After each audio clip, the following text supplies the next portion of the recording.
Y vamos a buscar Primera de Pedro, capítulo 1. Son 25 versículos. Pues vámonos de 5 en 5. Ya después les tocarán más. Primera de Pedro, capítulo 1, de 5 en 5. Comenzamos con Roxana. Pedro, apóstol de Jesucristo, a los expatriados de la dispersión en el Ponto, Galacia, Capadocia, Asia y Bitinia, elegidos según la presencia de Dios Padre en santificación del Espíritu, para obedecer y ser rociados con la sangre de Jesucristo. Gracia y paz os sean multiplicadas. Bendito el Dios y Padre de nuestro Señor Jesucristo, que según su grande misericordia nos hizo renacer para una esperanza viva, por la resurrección de Jesucristo de los muertos, para una herencia incorruptible, incontaminada e inmarcible, reservada en los cielos para vosotros, que sois guardados por el poder de Dios mediante la fe, para alcanzar la salvación que está preparada para ser manifestada en el tiempo postrero.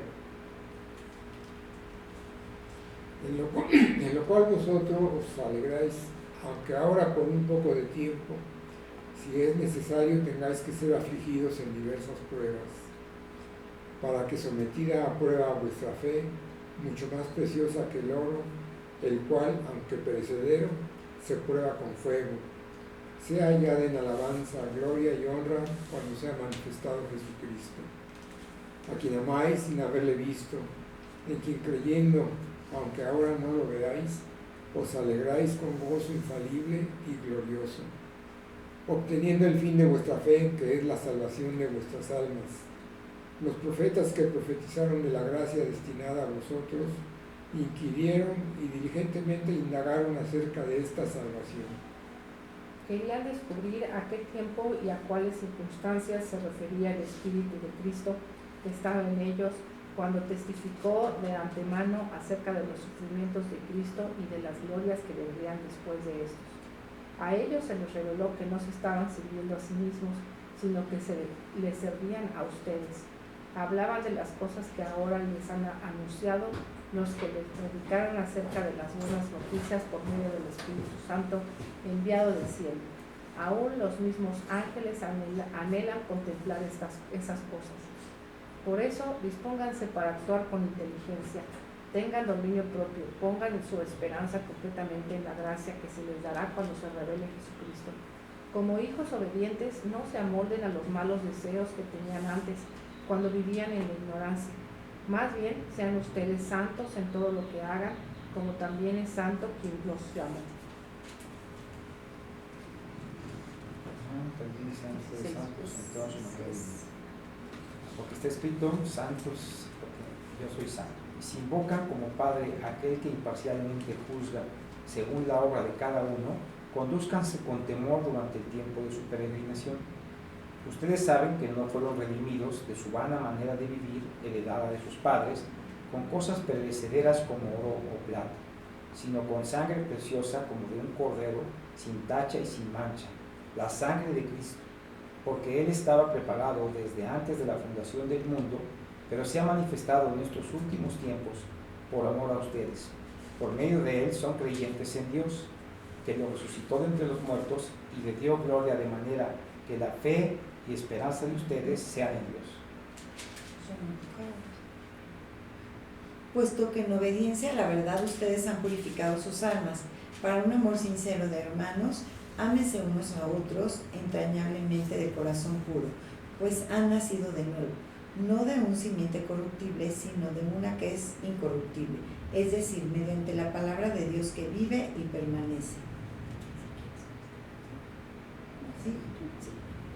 Porque toda carne es como la hierba, y toda su gloria como la flor de la hierba. Sécase la hierba, cáese la flor, pero la palabra del Señor permanece para siempre. Esa es la palabra que a ustedes les fue predicada. Amén. Amén. Y el mensaje se titula ¿Estás perplejo?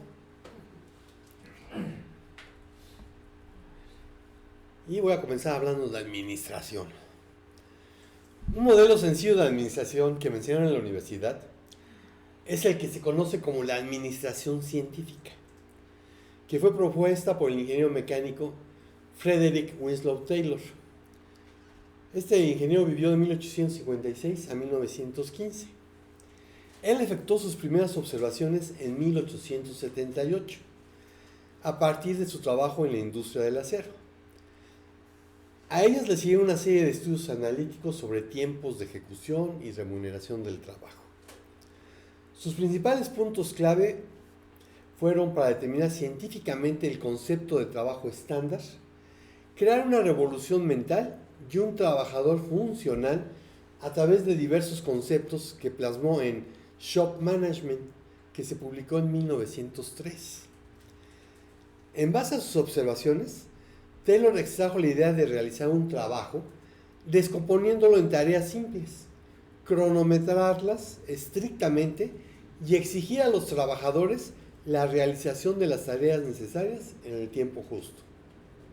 Esto permitía organizar las tareas de tal manera que se redujeran al mínimo los tiempos muertos por desplazamientos del trabajador o por cambios de actividad o de herramientas, y establecer un salario a destajo por pieza producida, en función del tiempo de producción estimado, salario que debía actuar como incentivo para la intensificación del ritmo de trabajo.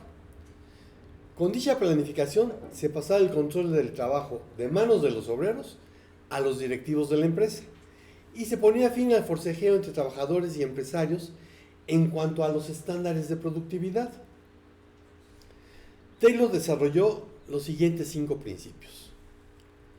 Tiene el principio de planeamiento: sustituir el trabajo improvisado por el obrero por métodos basados en procedimientos. Principio de preparación: seleccionar a los trabajadores conforme a sus aptitudes y habilidades para producir más y mejor. Principio de control: controlar el trabajo para verificar que se esté ejecutando correctamente. Principio de ejecución: distribuir las atribuciones y responsabilidades para que la ejecución del trabajo sea disciplinada. Y por último, estudiar y analizar el trabajo realizado por el obrero, es decir, cómo lo hace. Lo anterior conduce a las 4 etapas de la administración tayloriana, o también conocido como taylorismo: planear, organizar, dirigir y controlar. Y como soy ingeniero de profesión, pues para mí este modelo de administración es muy lógico. Y después de haber trabajado en una firma de reingeniería, pues es recontralógico, era lo que yo hacía. Sin embargo, a lo largo de nuestra vida hemos de enfrentar diversas circunstancias y algunas no nos hacen clic porque no son lógicas, debido a la complejidad del ser humano, cuyas actitudes se basan en creencias que, dependiendo si han nacido o no de nuevo, estarán sustentadas por valores o pseudovalores. Los primeros se basan en principios, producto de la verdad, y los segundos en tradiciones provenientes de la mentira. Así que hay momentos en que me quedo, o nos quedamos, perplejos, porque no sabemos cómo interpretar lo que está aconteciendo. Y más aún, si eso arruina algunos de nuestros planes. Por cierto, perplejo viene del latín perplexus, dudoso, incierto, irresoluto, confuso. Perplejidad, del latín también perplejitas, irresolución, confusión, duda de lo que se debe hacer en algo. Y vamos a ver algunas cosas que causan perplejidad y qué dicen al respecto de las Escrituras. Y algo que nos deja perplejos es que los inicuos prosperan. Salmo 73, del 1 al 12. ¿Quién dijo yo? Amén. Ciertamente Dios es bueno para con Israel, para con los puros de corazón. En cuanto a mí, mis pies estuvieron a punto de tropezar, casi resbalaron mis pasos, porque tuve envidia de los arrogantes, al ver la prosperidad de los impíos, porque no hay dolores en su muerte, y su cuerpo es robusto. No sufren penalidades como los mortales, ni son azotados como los demás hombres. Por tanto, el orgullo es su collar, el manto de la violencia los cubre. Los ojos se les saltan de gordura, se desborda su corazón con sus antojos. Se burlan y con maldad hablan de opresión. Hablan desde su encumbrada posición. Contra el cielo han puesto su boca, y su lengua se pasea por la tierra. Por eso el pueblo de Dios vuelve a este lugar y beben las aguas de la abundancia. Y dicen, ¿cómo lo sabe Dios? ¿Hay conocimiento en el Altísimo? Miren, estos son los impíos, y siempre desahogados han aumentado sus riquezas. Amén. Este salmo fue escrito por Asaf, quien fue un levita designado por sus hermanos en tiempos de David para participar en los cantos del servicio del Señor. Vean primero de Crónicas 6:39.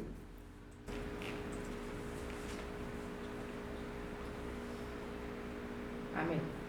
A la derecha de Emán se colocaba su pariente Asaf, hijo de Berequías, descendiente en línea directa de Simán. Y ahora primero de Crónicas 15, 17 al 19.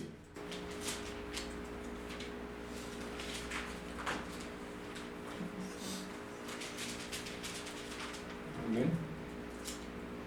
Y los levitas designaron a Hermán, hijo de Joel, y de sus hermanos a Asaf, hijo de Berequías, y de los hijos de Merai, y de sus hermanos a Etán, hijo de Usaías, y con ellos a sus hermanos del segundo orden, a Zacarías, a Asiel, Semiramot, Teiel, Uni, Eliab, Benaía, Masaías, Matatías, Elifeleu, Mignias, Obed, Edom y Jerem, los porteros. Así, Herman, Asaf y Etán, que eran cantores, sonaban címbalos de bronce. Amén.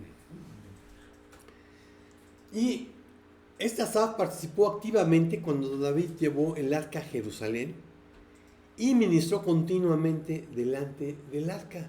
Primero de Crónicas 16:37. Y David dejó allí, delante del arca del pacto del Señor, a Asafá y a sus parientes para ministrar continuamente delante del arca, según demandaba el trabajo de cada día.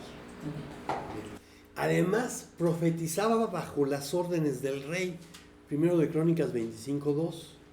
De los hijos de Asaf, Zacur, José, Netanías y Asabela, los hijos de Asaf estaban bajo la dirección de Asaf, que profetizaba bajo la dirección del rey. Bien. Y aquí la palabra que utiliza para profetizar es José, con Z, que habla de un vidente, de un profeta, de uno que recibe y comunica un mensaje de Dios, posiblemente con algún enfoque en el aspecto visual de la comunicación de parte de Dios. Fue algo que Dios me dejó ver y después lo comunico.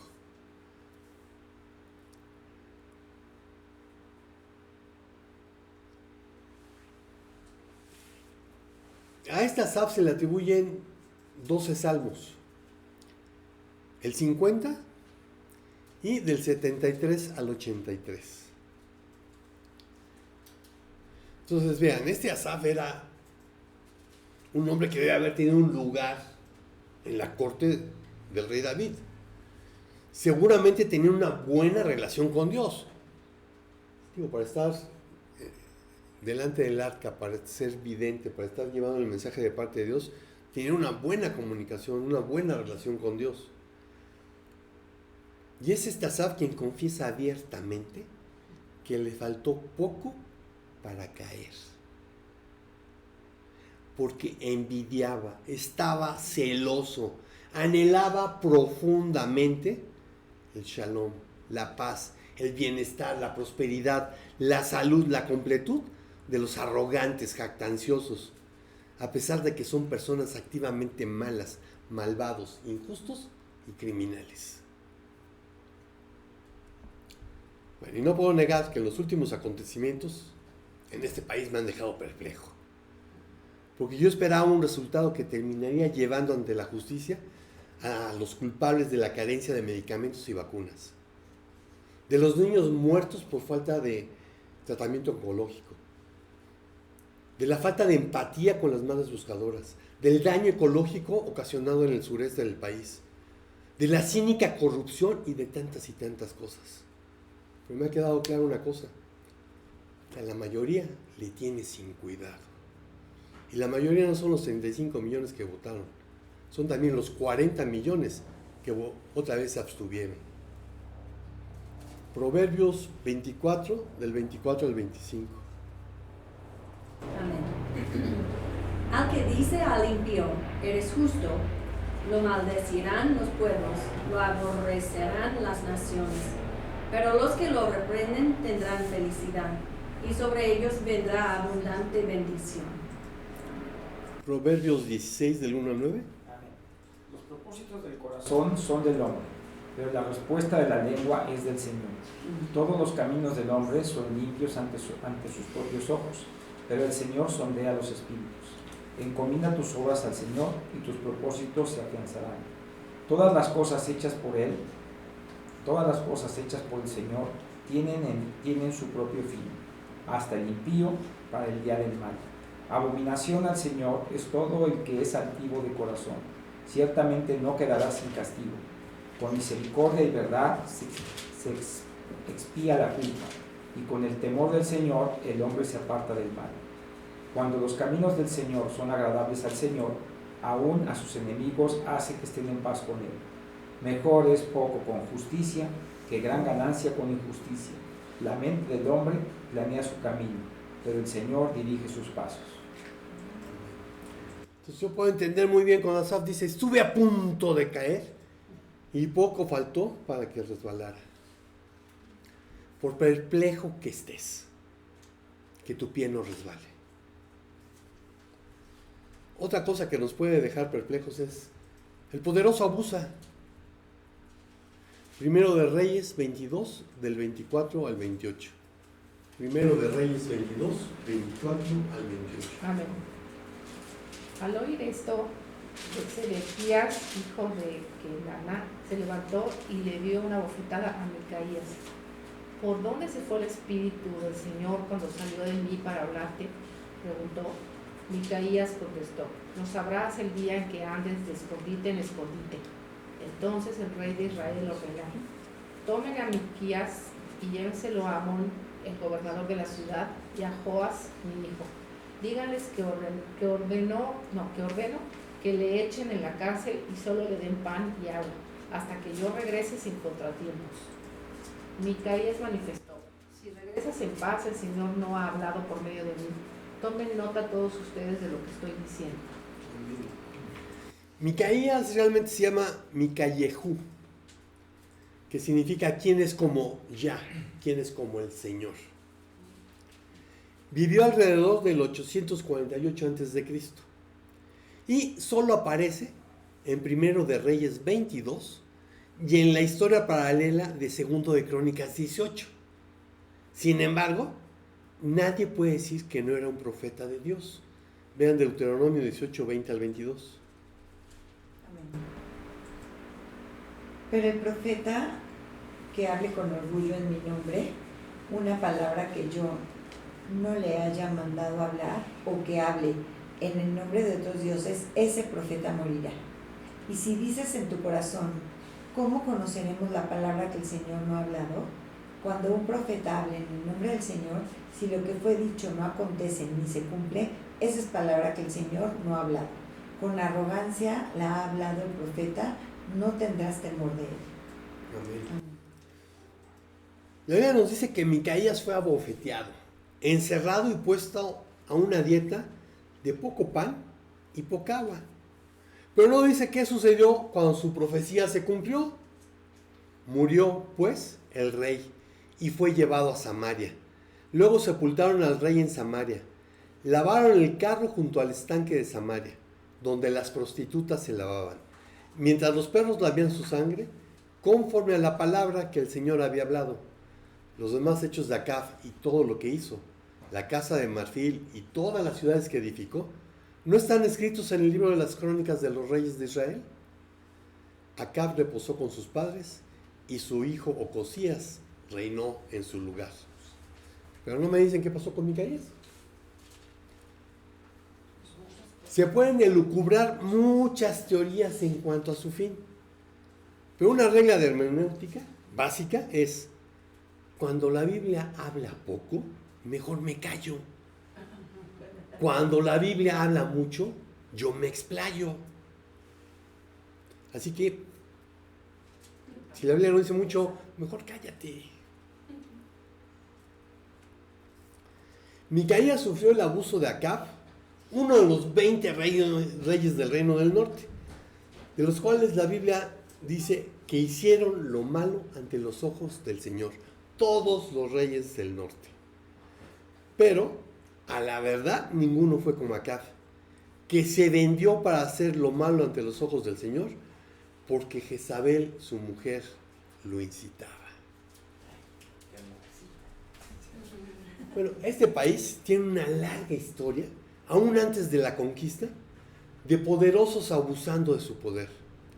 Si los mexicas no hubiesen sido abusivos, Cortés no habría tenido tantos aliados indígenas. Si a Marina no la hubiesen vendido como esclava, no habría habido quien tradujese. Si los nacidos en la península no hubieran abusado de su poder, los criollos no se habrían rebelado.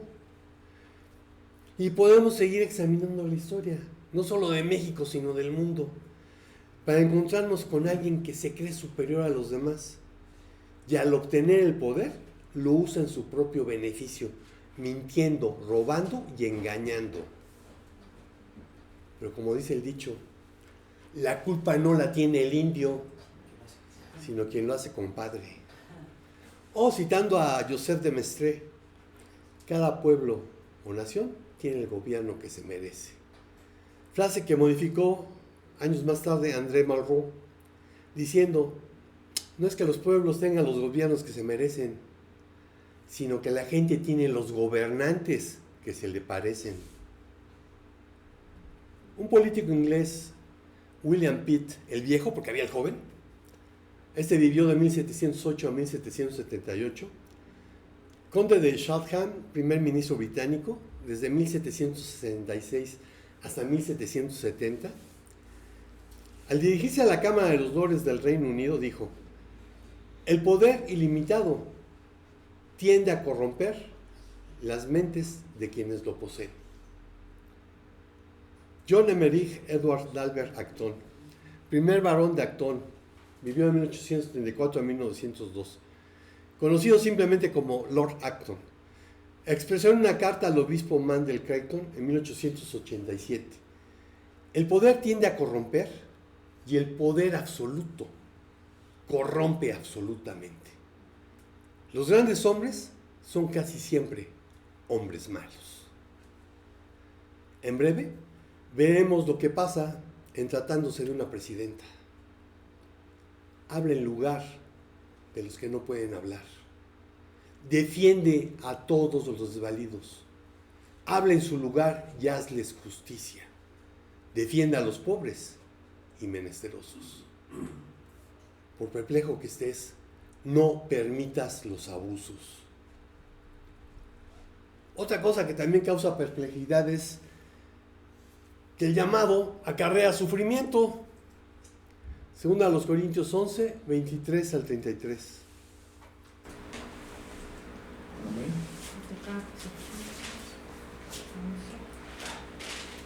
Son ministros de Cristo, como si estuviera loco, habló.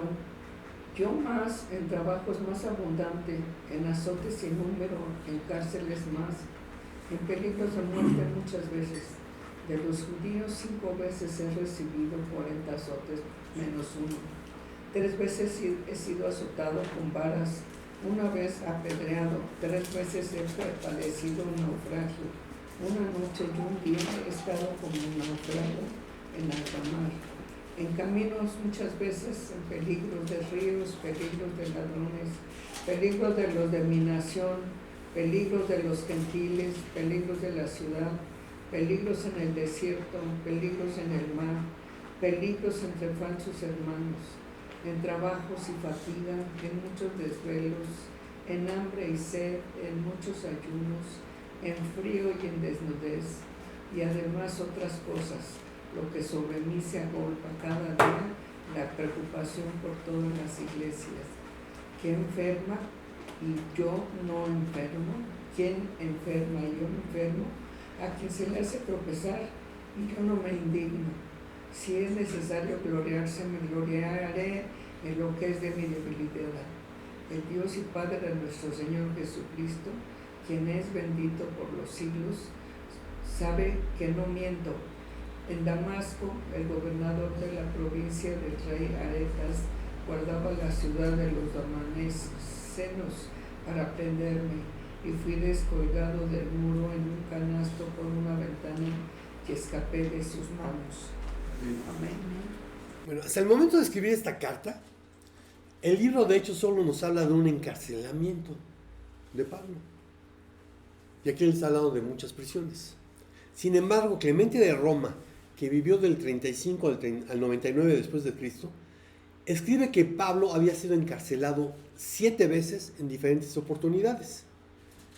Por lo que Pablo relata acerca de su experiencia aquí, nos muestra que el libro de Hechos no registra todo lo que sucedió a Pablo desde su encuentro con Jesús en camino a Damasco, a principios de los 30 y hasta su muerte en la segunda mitad de los 60.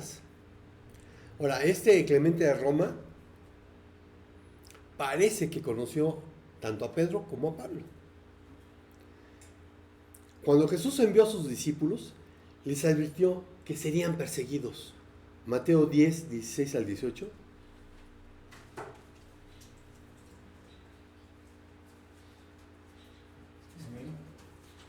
He aquí yo os envío como ovejas en medio de lobos. Sed pues prudentes como serpientes y sencillos como palomas. Y guardaos de los hombres, porque os entregarán a los concilios y en sus sinagogas os azotarán. Y aún entre gobernadores y reyes seréis llevados por causa de mí, para testimonio a ellos y a los gentiles.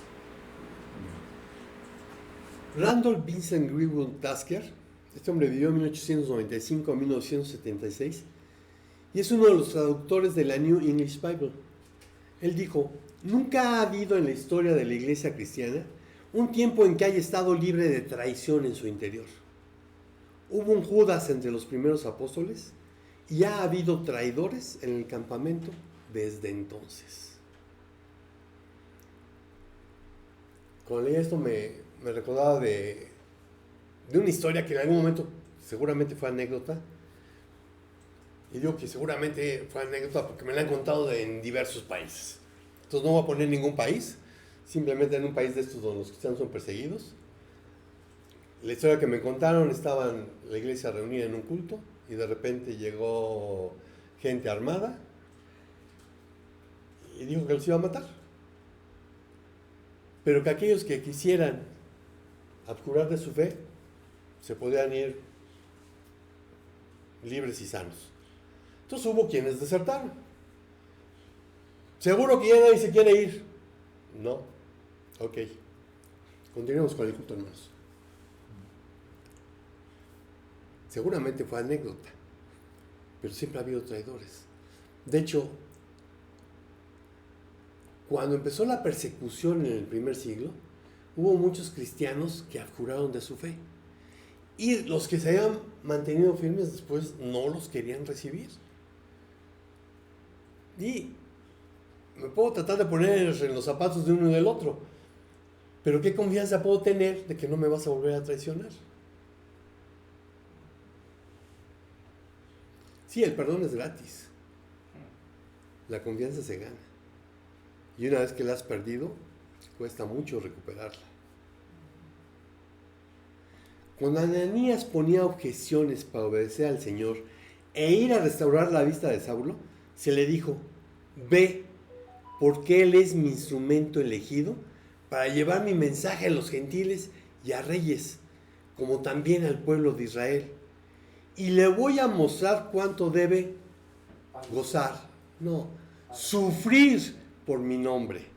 Y si no me crees, búscalo en Hechos 9:16. Así que aún antes de ser sanado de su vista, Dios ya había dicho que Pablo sufriría por su nombre. Y la palabra que utiliza aquí es pasjo. Y esto es vivir una experiencia generalmente difícil y normalmente con la implicación de sufrimiento físico o psicológico. Pablo nos dice que para evitar que se le subieran los humos, tiene un aguijón en la carne. Y no obstante que pidió fervorosamente, rogó, imploró en 3 ocasiones distintas, la respuesta que recibió fue: mi gracia es suficiente, es adecuada, es bastante. Bueno, al igual que Pablo, muchos cristianos han vivido y vivirán experiencias difíciles con sufrimiento físico o psicológico por predicar a Cristo. Y vamos a ver 2 citas de ejemplo. Segundo de Crónicas 36, 15 al 16. El Señor Dios de sus padres les envió palabras repetidas veces por sus mensajeros, porque Él tenía compasión de su pueblo y de su morada. Pero ellos continuamente se burlaban de los mensajeros de Dios, despreciaban sus palabras y se burlaban de sus profetas, hasta que subió el furor del Señor contra su pueblo y ya no hubo remedio. Jeremías 20 del 1 al 2. Amén. Cuando el sacerdote Pasur, hijo de Iner, que era el oficial principal en la casa del Señor, oyó a Jeremías profetizar estas cosas, hizo azotar al profeta Jeremías y lo puso en el cepo que estaba en la parte superior de la puerta de Benjamín, la cual conducía a la casa del Señor. Amén. Entonces, es para quedarse perplejo, sobre todo si se cree en el evangelio de la prosperidad, ese en que, por ser príncipe o princesa, basta con que declares lo que has visualizado para que el genio de la lámpara satisfaga inmediatamente tu menor capricho. Hay una organización que se llama Open Doors International. En su informe anual en enero de este año, del 2024, estimó que 365 millones de cristianos sufren persecución por su fe. En el primer siglo, los cristianos fueron torturados, lapidados, crucificados, quemados en hogueras y usados como diversión del vulgo en el circo romano. Pero si tú, cada semana, acudes religiosamente a las instalaciones donde se reúne tu iglesia, o no te pierdes a tus predicadores favoritos en televisión o en internet, no tienes de qué preocuparte. El enemigo hace mucho que perdió la capacidad de quedarse perplejo por la manera como muchos que dicen que Jesús es su Señor y Salvador ignoran la orden directa dada por Él de ser testigos y hacer discípulos hasta el más recóndito punto de la tierra. Hebreos 1 del 7 al 8.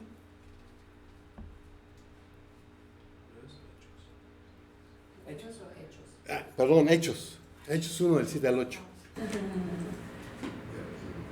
Amén. No les toca a ustedes conocer la hora ni el momento determinados por la autoridad misma del Padre, pero cuando venga el Espíritu Santo sobre ustedes recibirán poder y serán mis testigos tanto en Jerusalén como en toda Judea y Samaria hasta en los confines de la tierra. Y Mateo 28, 18 al 20. Acercándose Jesús les dijo: toda autoridad me ha sido dada en el cielo y en la tierra. Vayan pues y hagan discípulos de todas las naciones, bautizándolos en el nombre del Padre y del Hijo y del Espíritu Santo, enseñándoles a guardar todo lo que les he mandado, y recuerden, yo estoy con ustedes todos los días hasta el fin del mundo. No hay que buscar códigos ocultos, ni símbolos que se pueden interpretar a lo largo de diferentes generaciones de manera distinta. La orden es clarísima. Conforme a Open Doors International, los 10 países más peligrosos para ser cristianos son, en ese orden: Corea del Norte, Somalia, Libia, Eritrea, Yemen, Nigeria, Pakistán, Sudán, Irán y Afganistán. En América solo hay 4 países en donde los cristianos corren peligro. El número 22 lo ocupa Cuba. El número 30 lo tiene Nicaragua. Colombia, es una sorpresa que me llevé, es el 34. Y ahora sí, quédate perplejo.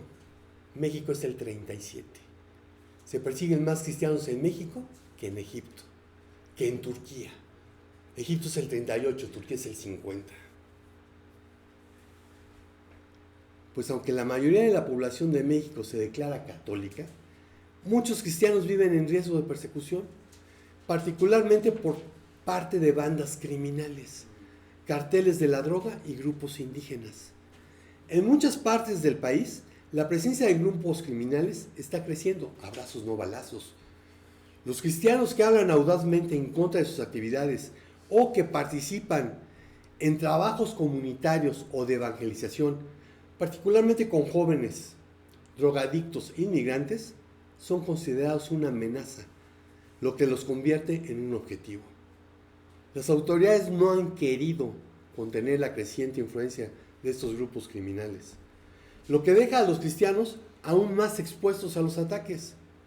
Por otra parte, en algunas comunidades indígenas, quienes deciden abandonar las creencias tradicionales o ancestrales para seguir a Jesús, enfrentan ostracismo, multas, encarcelamiento y desplazamiento forzado.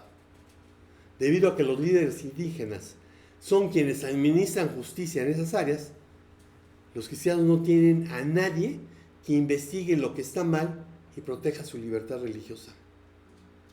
En teoría, México es un estado laico, pero la hostilidad hacia la fe y los valores cristianos ha aumentado de forma generalizada, mientras que las expresiones públicas del cristianismo enfrentan un intenso escrutinio legal. Van sobre tus ofrendas, van sobre tus diezmos. Por perplejo que estés, recuerda, su gracia es suficiente. Y como conclusión, algo que me deja todavía más perplejo, Dios lo permite. Hebreos 11, 35 al 40. Amén. Las mujeres recibieron a sus muertos mediante la resurrección. Otros fueron torturados, no aceptando su liberación a fin de obtener una mejor resurrección. Otros experimentaron insultos y azotes, hasta cadenas y prisiones. Fueron apedreados, aserrados, tentados, muertos a espada. Anduvieron de aquí para allá cubiertos con pieles de ovejas y de cabras, destruidos, afligidos, maltratados, de los cuales el mundo no era digno, errantes por desiertos y montañas, por cuevas y cavernas de la tierra. Y todos estos, habiendo obtenido aprobación por su fe, no recibieron la promesa, porque Dios había provisto algo mejor para nosotros, a fin de que ellos no fueran hechos perfectos sin nosotros. Amén. El autor del Epístola de los Hebreos, cuando escribió lo que se ha dado en llamar la galería de los héroes de la fe, estaba narrando lo que las Escrituras dicen, pero también la experiencia de muchos, y quizás de él mismo. Los llamados héroes de la fe recibieron y vieron cumplidas muchas promesas de Dios, pero durante su vida no vieron el nacimiento del Mesías. Tampoco oyeron su predicación y enseñanza. No oyeron sobre lo que él decía del reino de los cielos. No fueron testigos de su muerte vicaria en la cruz, ni de su resurrección. Solo desde la distancia, mediante el telescopio de la fe, vieron en las Escrituras esos eventos. Ellos vivieron en la sombra y aún así se atrevieron y murieron por Cristo. Tuvieron muy poco y aún así hicieron mucho. Primera de Pedro 1, del 10 al 12. Los profetas que anunciaron la gracia reservada para ustedes investigaron cuidadosamente acerca de esta salvación. Querían descubrir a qué tiempo y a cuáles circunstancias se refería el Espíritu de Cristo que estaba en ellos cuando testificó de antemano acerca de los sufrimientos de Cristo y de las glorias que vendrían después de estos. A ellos se les reveló que no se estaban sirviendo a sí mismos, sino que les servían a ustedes. Hablaban de las cosas que ahora les han anunciado de los que les predicaron acerca de las buenas noticias por medio del Espíritu Santo enviado del cielo. Aún los mismos ángeles anhelaban contemplar esas cosas. ¿Está ahí? El 12. Cuando vemos que los inicuos se salen con la suya, prosperan y se burlan de quienes quieren que se haga justicia, nos quedamos perplejos. Pero no es motivo para seguir sus pasos. Cuando vemos los abusos de autoridad y que no hay forma de detenerlos, la perplejidad amenaza con paralizarnos. Pero no podemos ni debemos callar. Cuando tenemos experiencias difíciles que además impliquen sufrimiento, ya sea físico o psicológico, la perplejidad no debe hacernos olvidar que su poder se perfecciona en nuestra debilidad, que su gracia siempre es suficiente. Podemos estar perplejos cuando vemos que Dios permite todo esto, pero es necesario que recordemos que es parte de su voluntad permisiva, no de su voluntad absoluta, y que se nos ha encomendado una tarea que mientras no cumplamos, seguiremos dejando que el mundo entero esté bajo el maligno, el príncipe de la potestad del aire, y que él se siga jactando de que los reinos de este mundo se le entregaron a él. Primera de Juan 5, 19 al 20. Amén. Sabemos que somos de Dios y que el mundo entero está bajo el poder del maligno. Y sabemos que el Hijo de Dios ha venido y nos ha dado entendimiento a fin de que conozcamos a aquel que es verdadero. Y nosotros estamos en aquel que es verdadero, en su Hijo Jesucristo. Este es el verdadero Dios y la vida eterna.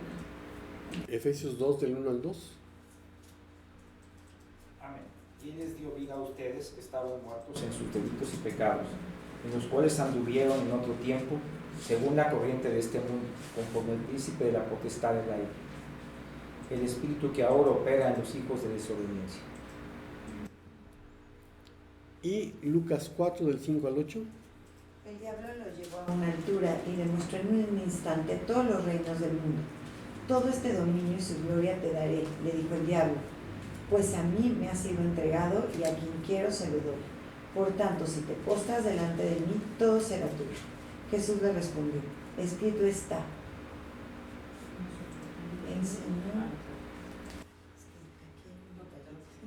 al Señor tu Dios adorarás y a Él solo servirás. Amén. Amén. Entonces, mientras no cumplamos con la orden que se nos ha dado, pues el enemigo seguirá haciendo de las suyas.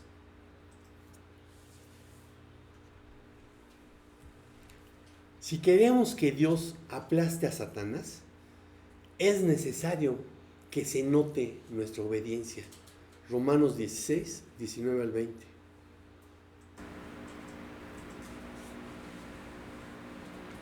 Amén.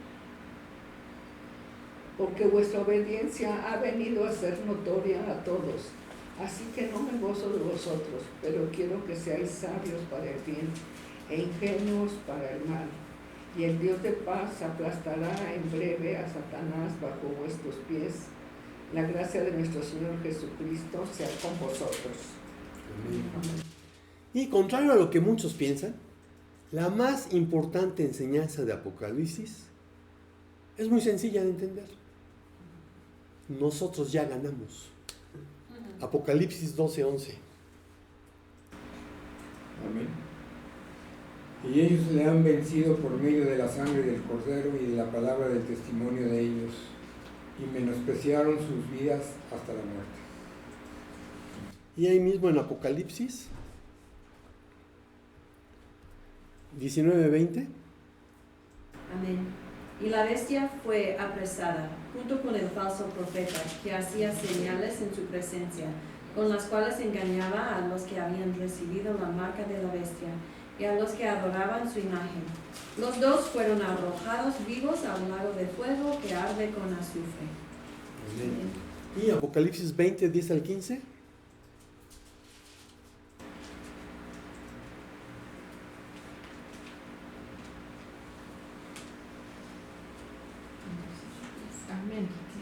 El diablo que los había engañado será arrojado al lago de fuego y azufre, donde están también la bestia y el falso profeta. Allí serán atormentados día y noche por los siglos de los siglos. Luego vi un gran trono blanco y a alguien que estaba sentado en él. De su presencia oyeron la tierra y el cielo sin dejar rastro alguno. Vi también a los muertos grandes y pequeños de pie delante del trono. Se abrieron unos libros y luego otro, que es el libro de la vida. Los muertos fueron juzgados según lo que había hecho, conforme a lo que estaba escrito en los libros. El mar devolvió a sus muertos, la muerte y sus dominios devolvieron a los suyos. Entonces a cada uno fue juzgado según lo que había hecho.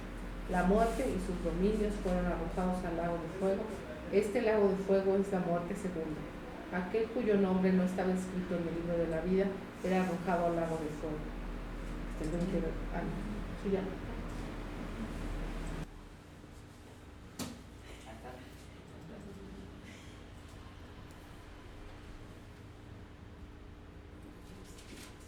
Pero era hasta el 9. Es que esa, luego viene 19 del 1 al 9. Ah, eso todavía no te doy ese. Ese Entonces, sí. Apocalipsis 19 del 1 al 9. Exacto. Después de esto oí como una gran multitud en el cielo que decía: Aleluya, la salvación y la gloria y el poder pertenecen a nuestro Dios, porque sus juicios son verdaderos y justos. Pues ha juzgado a la gran ramera que corrompía la tierra con su inmoralidad, y ha vengado la sangre de sus siervos en ella. Y dijeron por segunda vez: Aleluya, el humo de ella sube por los siglos de los siglos. Entonces a los 24 ancianos y a los 4 seres vivientes se postraron y adoraron a Dios que está sentado en el trono, y decían: Amén, aleluya. Y del trono salió una voz que decía: Alaben ustedes a nuestro Dios, todos ustedes sus siervos, los que le temen, los pequeños y los grandes. Oí como la voz de una gran multitud, como el estruendo de muchas aguas y como el sonido de fuertes truenos, que decía: Aleluya, porque el Señor nuestro Dios Todopoderoso reina. Regocijémonos y alegrémonos y démosle a Él la gloria, porque las bodas del Cordero han llegado y su esposa se ha preparado. Y a ella le fue concedido vestirse de lino fino, resplandeciente y limpio, porque las acciones justas de los santos son el lino fino. El ángel me dijo: escribe, bienaventurados los que están invitados a la cena de las bodas del Cordero. También me dijo: estas son palabras verdaderas de Dios. Amén. Amén. No sé tú, pero yo tengo mi invitación a la boda de la cena del Cordero. Sin embargo, queridos amigos, hay algo que no deben olvidar. Para el Señor un día es como 1000 años y 1000 años son como un día. En realidad no es que el Señor sea lento para cumplir su promesa, como algunos piensan. Al contrario, es paciente por amor a ustedes. No quiere que nadie sea destruido, quiere que todos se arrepientan. Pero el día del Señor llegará tan inesperadamente como un ladrón. Entonces los cielos desaparecerán con un terrible estruendo, y los mismos elementos se consumirán en el fuego, y la tierra con todo lo que hay en ella quedará sometida a juicio. Dado que todo lo que nos rodea será destruido de esta manera, ¿cómo no llevar una vida santa y vivir en obediencia a Dios? Esperar con ansias el día de Dios y, ojo, apresurar que éste llegue. En aquel día Él prenderá fuego a los cielos y los elementos se derretirán en las llamas. Pero nosotros esperamos con entusiasmo los cielos nuevos y la tierra nueva que Él prometió, un mundo lleno de justicia de Dios. Por lo cual, queridos amigos, mientras esperan que estas cosas ocurran, hagan todo lo posible para que se vea que ustedes llevan una vida pacífica, que es pura e intachable a los ojos de Dios. Esto lo escribió Pedro en su segunda epístola, capítulo 3, del 8 al 14. Planear, organizar, dirigir y controlar. Hace mucho que el plan de Dios para restablecer la relación personal, cercana, íntima de amor entre el ser humano y Él, que empezó a operar. Dentro de su organización se le dio un lugar preponderante al ser humano. Sin embargo, es necesario dejarse dirigir por el Espíritu Santo. Y tú puedes estar perplejo, pero Dios nunca pierde el control. En lugar de quedarte perplejo, ponte a obedecer. Amén. Y Señor, hay muchas cosas que nos dejan perplejos, pero tú tienes el control de todo. Sabemos cuál es el fin, sabemos que ya hemos ganado. Pero mientras estamos en ese momento en la eternidad, fortalécenos para hacer lo que nos toca hacer, para aquello a lo cual tú nos has llamado a estar en esta tierra, para cumplir con todo lo que quieres que hagamos. Y Señor, aquellos que aún no han doblado su rodilla delante de ti, que aún siguen teniendo al príncipe de la potestad del aire como quien les manda, abre sus ojos, Señor, abre sus oídos para que entiendan, para que se puedan arrepentir y alcancen salvación. Gracias por tu amor, Señor, gracias porque tú nos cuidas y porque sea lo que sea que venga, estaremos contigo. En el nombre de Jesús, amén. Pues amigos y hermanos de internet, no sé si estás perplejo por el mensaje, pero si el Señor no dice otra cosa, nos vemos el próximo domingo. Shalom, shalom.